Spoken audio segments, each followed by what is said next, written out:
आदरणीय बंधुओं, माताओं व मेरी प्यारी बहनों, राधे राधे। आप सभी का हमारे YouTube चैनल जीवन की धारा पर बहुत बहुत स्वागत है। बंधुओं, आज हम इस वीडियो में भगवान शिव की कथा सुनेंगे, जिसे सुनने सुनाने से भगवान शिव की कृपा से मनुष्य हर प्रकार के भय से मुक्त हो जाता है। कथा सुनने के बाद यदि आप हमारे चैनल पर नए हैं तो कृपया हमारे चैनल को सब्सक्राइब करें, बेल आइकन को प्रेस करें ताकि हमारी वीडियो की नोटिफिकेशन सबसे पहले आप तक पहुंचे। वीडियो को शेयर व लाइक भी जरूर करें। कथा के अनुसार नर्मदा के तट पर बसे एक छोटे से नगर धर्मपुर में विश्वानर नाम के एक मुनि रहते थे। उनकी पत्नी का नाम शुचिमती था। मुनि व शुचिमती के कोई संतान नहीं थी। वह दोनों भगवान शिव के परम भक्त थे। एक दिन शुचिमती ने अपने पति से कहा कि वह भगवान शिव के समान पुत्र चाहती है। पत्नी की इच्छा पूर्ति व संतान की चाह को लेकर मुनि विश्वानर भगवान शिव की आराधना व तपस्या हेतु काशी आ गए। वहां मुनि ने भगवान शिव की वीरेश लिंग की आराधना की और कठोर तप किया। उनकी तपस्या से भगवान शिव प्रसन्न हुए। एक दिन मुनि को वीरेश लिंग के मध्य में एक बालक दिखाई दिया। मुनि ने बाल रूपधारी शिव की पूजा की और अपनी इच्छा प्रकट की।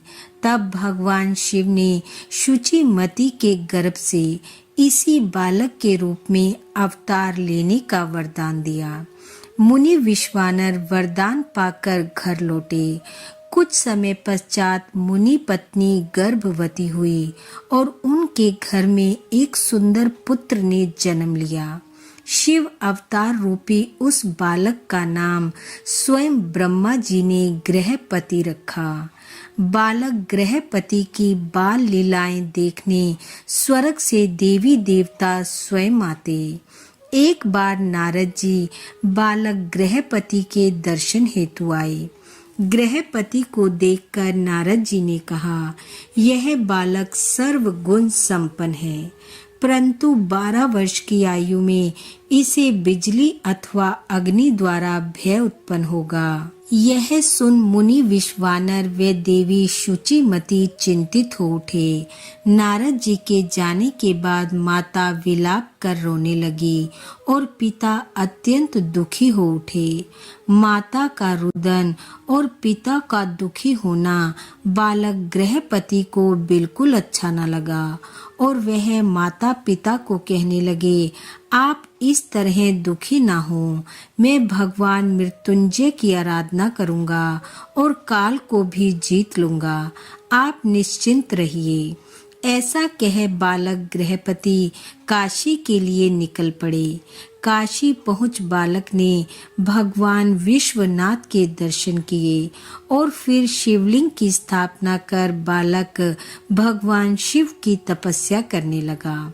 बालक की आराधना व तपस्या से प्रसन्न हो देवराज इंद्र प्रकट हुए और बालक गृहपति को वरदान मांगने को कहा। इंद्र देव को उत्तर देते हुए गृहपति ने कहा, मैं भगवान शिव का उपासक हूँ और मैं केवल भगवान शिव से ही वरदान चाहता हूँ, किसी और से नहीं।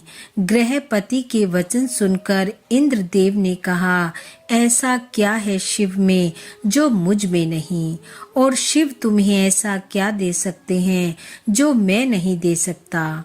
गृहपति ने कहा, मैं आपसे वर याचना नहीं करूंगा, मेरे वरदायक केवल भगवान शिव हैं।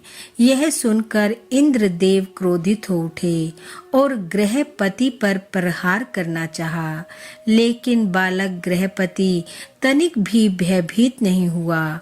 बालक की निडरता और दृढ़ शिव भक्ति देख प्रकाशित हो भगवान शिव अपने वास्तविक रूप में प्रकट हो गए और कहा, हे पुत्र, इंद्र रूप में मैं तुम्हारी परीक्षा लेने आया था।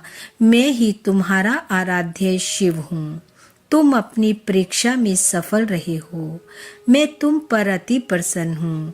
अब से तुम्हारे ऊपर यमराज का कोई प्रभाव नहीं पड़ेगा और तुम्हारे द्वारा स्थापित यह शिवलिंग अग्निश्वर नाम से प्रसिद्ध होगा। इसका दर्शन करने वाला मनुष्य कभी भी बिजली और अग्नि से पीड़ित नहीं होगा।